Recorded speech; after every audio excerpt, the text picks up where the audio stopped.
Thus have I heard. The Exalted One was once staying in Nadika, at the brick house. Now at that time the Exalted One was wont to make declarations as to the rebirths of such followers, of the doctrine, as had passed away in death among the tribes round about on every side, among the Kassis and Kasalans, the Vijayan and Malas, the Chetis and Vamsas, the Kurus and Panchalas, the Makas and Sarasenas, saying, such an one has been reborn there, and such an one there. From Nadika upwards of 50 adherents, who passed away in death after having completely destroyed the 5 bonds that bind people to this world, have become inheritors of the highest heavens, there to pass utterly away, thence never to return. Full 90 adherents in Nadika, who have passed away in death after having completely destroyed the 3 bonds, and reduced to a minimum lust, ill will and delusion, have become once returners, and on their first return to this world shall make an end of pain. Over 500 adherents of Nadika, who have passed away in death after having completely destroyed the 3 bonds, and become converted, cannot be reborn in any state of woe, but are assured of attaining to the insight of the higher stages of the path. Now the adherents at Nadika, when they heard these revelations, were pleased, gladdened and filled with joy and happiness at these solutions by the Exalted One of the problems that had been put to him. Now the Venerable Ananda heard of these declarations made by the Exalted One, and of the satisfaction felt by the adherents at Nadika. And this idea occurred to him, but there were also adherents in, many of them, and of long religious experience, who have passed away in death. One might think that Anga and were void of adherents who have passed away in death. For they too had entire faith in the Buddha, the law and the order, they had fulfilled the moral precepts. And yet concerning them, since they passed away in death, nothing has been declared by the Exalted One. It were surely a good thing to evoke a responses to them, for much folk would believe, and would hereafter enter into bliss. Then too there was Sanaya Bimbasara, king of, righteous and ruling righteously, benign to priests and laymen, to town folk and country folk. His fame are men verily spreading abroad, saying, dead is our so righteous king of righteous rule who made us so happy. How well have we lived in the kingdom of that righteous king. Now he too had entire faith in the Buddha, the law and the order, and fulfilled the moral precepts. And people verily have also said, Sanaya Bimbasara, king of, who up to the day of his death was given to praises of the Exalted One, is dead. Concerning him who has passed away in death nothing has been declared by the Exalted One. It were surely a good thing to evoke a responses to him, for much folk would believe, and would hereafter enter into bliss. Moreover the Exalted One attained supreme insight in. Now where that took place, how should there be no declaration from the Exalted One concerning adherents in who have passed away in death? If the Exalted One declare nothing concerning them they will be hurt. And since they would be hurt, how can the Exalted One keep silence? Having thus pondered, alone and privately, concerning the Magadhi's adherents, the Venerable Ananda rose up the next morning and came into the presence of the Exalted One, and being come, saluted him and sat down on one side. And so sitting, he told the Exalted One all that he had heard and thought. And when he had made an end of thus speaking before the Exalted One, he rose from his seat, saluted the Exalted One rightwise, and went away. Then the Exalted One, not long after the Venerable Ananda had gone away, robed himself in the morning and, taking a bowl and cloak, went forth for alms to Nadika. And when he had walked through Nadika for alms, after his meal, when he had come back again from his round for alms and bathed his feet, he entered the brick house and sat down on a seat made ready, thinking over and cogitating upon and concentrating his whole mind on the Magadhi's adherents, saying to himself, I will find out their future, their fate after this life, whither these good men are bound, what their destiny is. And he, the Exalted One, saw the Magadhi's adherents, whither they were bound, and what their destiny was. Then at eventide the Exalted One, arising from his meditation, went out of the brick house, and sat down on a mat spread in the shade behind the lodging place. Then the Venerable Ananda came into the presence of the Exalted One, saluted him and sat down on one side. Thus seated he said to the Exalted One, My Lord, the Exalted One looks serene, his complexion shines forth, as it were, owing to the tranquility of his faculties. Has the Lord the Exalted One spent a pleasant day? When you had made that speech to me, Ananda, concerning the Magadhi's adherents and had gone away, I, when I had gone to Nadika for alms, had dined, returned, bathed my feet and entered the brick house, sat me down on a mat spread there and thought over, cogitated upon, and concentrated my whole mind on those Magadhi's adherents, resolving to know their future, their fate after this life, whither these good men were bound, what their destiny would be. And I saw, Ananda, those Magadhi's adherents, whither the good men were bound, what their destiny would be. Thereupon an invisible spirit made himself heard, saying, I am Janavasabha, O exalted one. I am Janavasabha, O welcome one. Now do you allow, Ananda, that you have ever heard of anyone bearing such a name as Janavasabha? I confess, Lord, that I have never heard of one bearing such a name as Janavasabha. Moreover, Lord, on hearing such a name as Janavasabha, I am thrilled with excitement and I fancy it can be no ordinary spirit who bears such a name as Janavasabha. After those words had been spoken, Ananda, the spirit himself appeared before me, a splendid presence. And he made a second utterance. I am Bimbasara, O exalted one. I am Bimbasara, O welcome one. 'Tis now the 7th time, Lord, that I am reborn into the communion of the great King Vesavana. Deceased as a human king, I am in heaven become a non-human king. Hence 7, thence 7, in all 14 rebirths, so much I know of lives I've lived in the long past. Long, Lord, have I, who am destined not to be reborn in states of woe, been conscious of that destiny, and now is there desire in me to become a once-a-turner. Wonderful is this, marvelous is this that you, the venerable spirit Janavasabha, tell me. Long have I who am destined not to be reborn in states of woe, been conscious of that destiny, and again, now is there desire in me to become a once-returner. How has it come about that Janavasabha the venerable spirit recognizes his attainment to a distinction so splendid? Nowise save through thy word, O exalted one, nowise save through thy word, O blessed one. From the moment when I had gone over, in absolute and entire faith to the exalted one, from that moment, Lord, did I who am destined not to be reborn in states of woe, been conscious of that destiny, and I now desire to become a once-returner. Now, Lord, I have been sent on a message concerning some business by King Vesava, Zata King Viru, Haka, and on my way I saw the exalted one entering the brick house, and sitting down to think over, to cogitate upon, to concentrate his whole mind upon the deceased Magadhi's adherents, in the resolve to know their future, their fate after this life, whither the good men are bound, what their destiny is. Now it was only the moment before, Lord, that I had heard face to face and had understood from his own mouth from King Vesavana, how he had said to his assembly whither those good men were bound, and what their destiny was, so it occurred to me that I would visit the exalted one, and I would announce it to him. These, Lord, are the 2 reasons why I came forth to visit the exalted one in days gone by, Lord, in days long long gone by. It came to pass that on the night of the feast of the 15th day at the full moon in the month for entering upon retreat, the month Asali, the whole of the gods in the retinue of the 33 were assembled together, seated in the hall of good counsel. And around them on every side a vast celestial company was seated, and at the 4 quarters of the firmament sat the 4 great kings.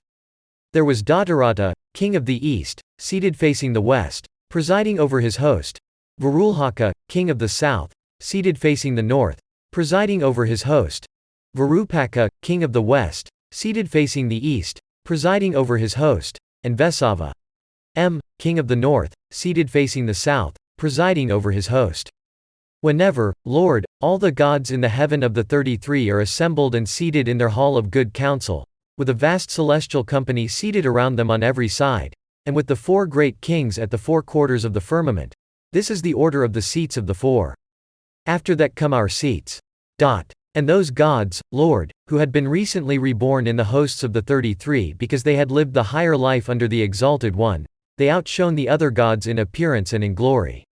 And thereat, Lord, the 33 were glad and of good cheer, were filled with joy and happiness, saying, Verily, sirs, the celestial hosts are waxing, the titanic hosts are waning. Now, Lord, Sakka, ruler of the gods, when he saw the satisfaction felt by the retinue of the 3 and 30, expressed his approval in these verses. The 3 and 30, verily, both gods and Lord, rejoice, Tathagata they honor and the cosmic law sublime, whereas they see the gods new risen, beautiful and bright, who erst the holy life had lived, under the happy one, the mighty sages hearers, who had won to higher truths, come hither, and in glory all the other gods outshine. This they behold right gladly, both Lord and 33, Tathagata they honor and the cosmic law sublime. Hereat, Lord, the 3 and 30 gods were even more abundantly glad and of good cheer and filled with joy and happiness, saying, Verily the celestial hosts are waxing, the titanic hosts are waning. Then, Lord, concerning the object for which the 33 gods were assembled in their seats in the hall of good counsel, they took counsel and deliberated about it. And with respect to that object the 4 great kings were addressed, and with respect to that object the 4 great kings were admonished, standing by their seats. The uttered word admonished kings accepted there, serene in mind and calm they stood each at his place. Then, Lord, a splendid light came forth out of the north, and a radiance shone around surpassing the divine glory of the gods. And, Lord, then did Sakka, king of the gods, say to the retinue of the 33, according, friends, to the signs now seen, the light that ariseth, the radiance that appeareth, Brahma will be manifested. For this is the herald sign of the manifestation of Brahma, to wit, when the light ariseth and the glory shineth, the portents now are seen, so Brahma draweth nigh, for this is Brahma's sign, this glorious splendor vast. Then, Lord, the gods of the 33 sat down in their own places, saying, we will ascertain what shall be the result of this radiance. When we have realized it, we will go to meet him. The 4 great kings also sat down in their own places, saying the same. And when they had heard this, the gods of the 33 were altogether agreed. We will ascertain what shall be the result of this radiance. When we have realized it, we will go to meet him. When, Lord, Brahma Sanaskumara appears before the 33 gods, he appears as a, relatively, gross personality which he has specially created. For Brahma's usual appearance is not sufficiently materialized to impress the vision of the 33 gods. And, Lord, when Brahma Sanamkumara appears before the 33 gods, he outshines the other gods in color and in glory.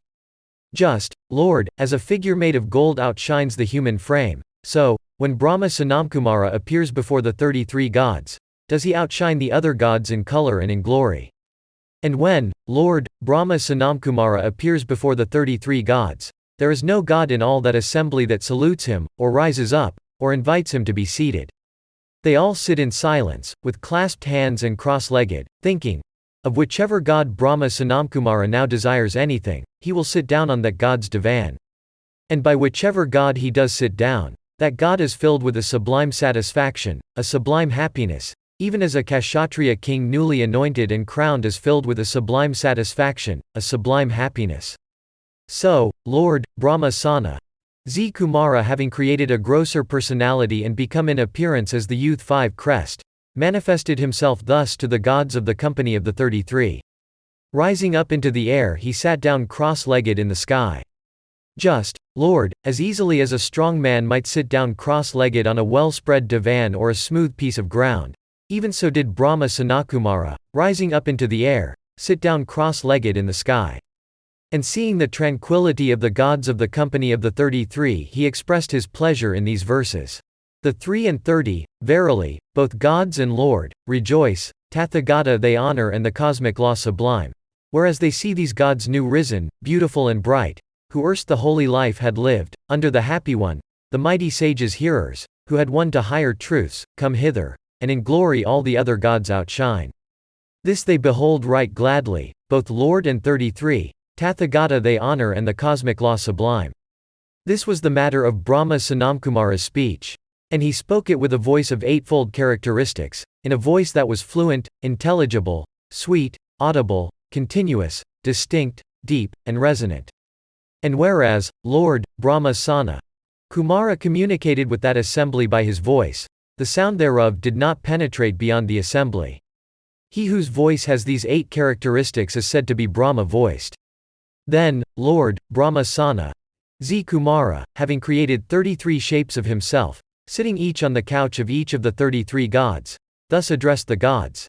Now what think ye, my Lord gods 33?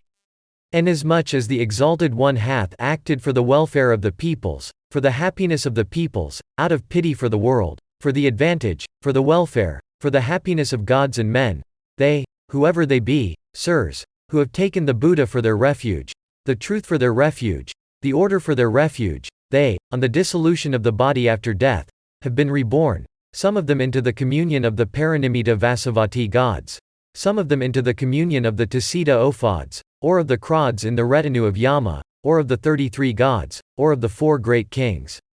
Those who fill the number of the lowest group, they go to fill the number of the Gandharva host. This was the matter of Brahma Sanakumara's speech. And he spoke it with such a voice, that each god fancied, he who is on my divan, he alone hath spoken. Speaks but one Brahma shape, the 33 all speak. Silently sits one shape, they all in silence sit. Then all the 33 with their king too think, Pi who is on my couch, 'tis he alone that spake. Then, Lord, Brahma Sana Karat Kumara betook himself to one end of the hall, and then sitting down on the divan of Sakka, Lord of the gods, addressed the 33 gods. Now what think ye, my Lord gods 33, of the completeness wherewith the Exalted One, who knows, who sees, the Arahant, Buddha Supreme, hath revealed the 4 ways to Iti for the development thereof, for proficiency therein, for the elaboration thereof? Which are the, in the first place a brother practices that way which is compounded of concentration and effort with desire. In the second place a brother practices that way which is compounded of concentration and effort with energy. In the third place a brother practices that way which is compounded of concentration and effort with a dominant idea. In the fourth place a brother practices that way which is compounded of concentration and effort with investigation. These, sir, are the 4 ways to Iti revealed by the Exalted One who knows, who sees, the Arahant, Buddha Supreme, for the development thereof, for proficiency therein, for the elaboration thereof. Now those recluses or Brahmins who, in past times, have enjoyed Iti in one or more of its forms, they have all done so through practice and improvement in just these. And those recluses or Brahmins who, in future times, will enjoy Iti in one or more of its forms, they will all do so through practice and improvement in just these. And those recluses or Brahmins who, at the present time, enjoy Iti in one or more of its forms, they all do so through practice and improvement in just these. Do ye see, my Lord gods 33, in me a potency of Iti like that? Yea, Brahma. I too, sirs, through practice and improvement in just these to Iti, have acquired such power and potency therein. Such was the matter of Brahma Sanamkumara's speech. And having thus spoken he addressed the 33 gods. Now what think ye, my Lord gods 33, of the 3 avenues for arriving at bliss manifested by the Exalted One who knows, who sees, by the Arahant, Buddha Supreme? Which are the 3? In the first place, sirs, take a brother who is living in indulgence in the pleasures of sense, in association with bad conditions. He on a certain occasion hears the Aryan truth, studies it and acquires both the main and the subsidiary doctrines. Having come to this hearing, studying and acquisition, he takes to a life detached from the pleasures of sense, not associated with bad conditions. Under these circumstances he experiences ease and more than ease, happiness. Just as a feeling of complacency may develop into gladness, so does for him, under those circumstances, first ease arise, and, then more than ease, happiness. This, sirs, is the for arriving at bliss manifested by the Exalted One, Buddha Supreme. In the next place, sirs, take a brother in whom the grosser conditions precedent to action, speech and thought are not entirely calmed down. He on a certain occasion hears the Aryan truth preached, studies it and acquires both the main and subsidiary doctrines. Having arrived at this hearing, studying and acquisition, the grosser conditions precedent to action, speech and thought in him become entirely calmed down. And from this ease is experienced, and then more than ease, happiness. Just as a feeling of complacency may develop into gladness, so does for him, under those circumstances, first ease arise and then more than ease, happiness. This, sirs, is the for arriving at bliss manifested by the Exalted One, Buddha Supreme. In the third place, sirs, take the case of a brother who does not really know that, this is good, this is bad, this is wrong, this is not wrong, this is to be followed, this is to be avoided, this is base, this is excellent, this is of mixed dark and bright quality. He on a certain occasion hears the Aryan truth, studies it and acquires the main and subsidiary doctrines. Having arrived at this hearing, study and acquisition, he now really knows that, this is good, he really knows that, this is bad, this is wrong, this is not wrong, this is to be followed, this is to be avoided, this is base, this is excellent, this is of mixed dark and bright quality. For him thus knowing, thus seeing, ignorance is put away, wisdom has arisen. From this extinction of ignorance, from the arising of wisdom, a sense of ease arises and, then more than ease, happiness. Just as a feeling of complacency may develop into gladness, so does for him, under these circumstances, first ease arise, and then more than ease, happiness. This, sirs, is now the for arriving at bliss manifested by the Exalted One who knows, who sees, Arahant, Buddha Supreme. These, sirs, are the three avenues for arriving at bliss manifested by the Exalted One, who knows and sees, the Arahant, Buddha Supreme. On this matter, Lord, did Brahma Sanamkumara speak. And having so spoken he addressed the 33 gods. Now what think ye, my Lord gods 30 of the completeness wherewith the Exalted One, who knows, who sees, the Arahant, Buddha Supreme, hath revealed the 4 inceptions of mindfulness for attaining to the good. And which are the 4? Take, sirs, a brother who abides subjectively watchful over the body, ardent self-possessed mindful, that he may discern the unhappiness arising from coveting the things of the world. So, subjectively watchful, he attains to right concentration and right calm.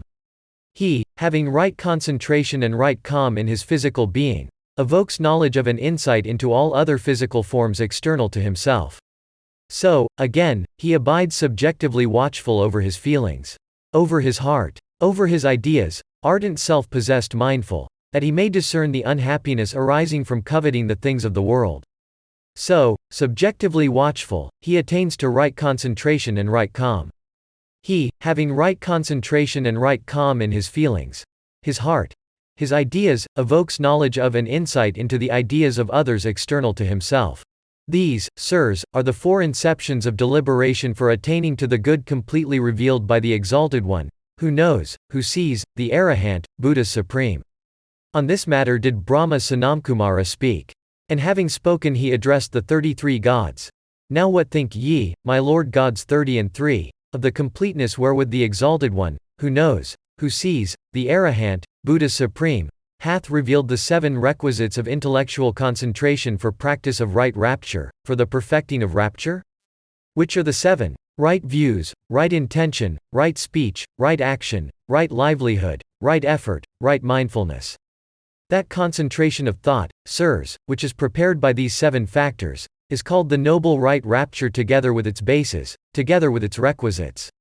Right intention suffices to maintain right views, right speech suffices to maintain right intention, right action suffices to maintain right speech, right livelihood suffices to maintain right action, right effort suffices to maintain right livelihood, right mindfulness suffices to maintain right effort, right rapture suffices to maintain right mindfulness, right knowledge suffices to maintain right rapture, right freedom suffices to maintain right knowledge. If any one uttering right speech, sirs, were to say, well hath the Exalted One proclaimed the truth, the norm that in this life beareth fruit, that avails not for a time only, that welcometh every one, that leadeth away and onward, that each one who hath intelligence may of and by himself understand, then in saying, wide opened are the portals to nirvana. For, sirs, whosoever has unwavering faith in the Buddha, unwavering faith in the truth, unwavering faith in the order, and is endowed with the virtues pleasing to the noble ones, and whatsoever new gods have appeared in our midst, led hither by the law, to wit more than 24 lakhs of disciples now dead and gone, these all through complete destruction of the 3 bonds, have become converted, and cannot be reborn in any state of woe, but are assured of attaining to the insight of the highest stages of the path. Moreover there are here once returners, but of that other breed to tell, of higher merit, lo! The tale I cannot reckon, lest perchance I should offend against the truth. This, Lord, was the matter of Brahma Sanamkumara's speech. And concerning what he had spoken, the reflection arose in the mind of the great King Vesavana. Wonderful truly is it, sirs, marvelous is it, that there should be so glorious a teacher, so glorious a proclaiming of the truth, and that such glorious avenues to distinction should be made known. Then, Lord, Brahma Sanakumara discerning this reflection in the mind of the great King Vesavana, spake thus to him. Now what thinks my lord, the great King Vesavana? There both has been in past times, a teacher so glorious, a proclaiming of the truth so glorious, a making known such glorious avenues to distinction, and there will be also in future times a teacher so glorious, a proclaiming of the truth so glorious, a making known such glorious avenues to distinction. This was the matter whereof Brahma Sanamkumara spoke to the 33 gods. And this matter the great King Vesavana, when he had, in his own person, heard it and assented to it, reported to his own following. And this matter the spirit Janavasabha, when he had in his own person heard it so reported by Vesavana, reported to the Exalted One. And this matter the Exalted One, when he had in his own person heard it and assented to it, and had also intuitively discerned it reported to Ananda. And this matter the Venerable Ananda, when he had in his own person heard it from the Exalted One and assented to it, reported to the brethren and the sisterhood, to believing laymen and laywomen. And the system waxed influential and prosperous and expanded and broadened with the numbers that joined, so well was it spread abroad among men. Here endeth the Janavasabha's story.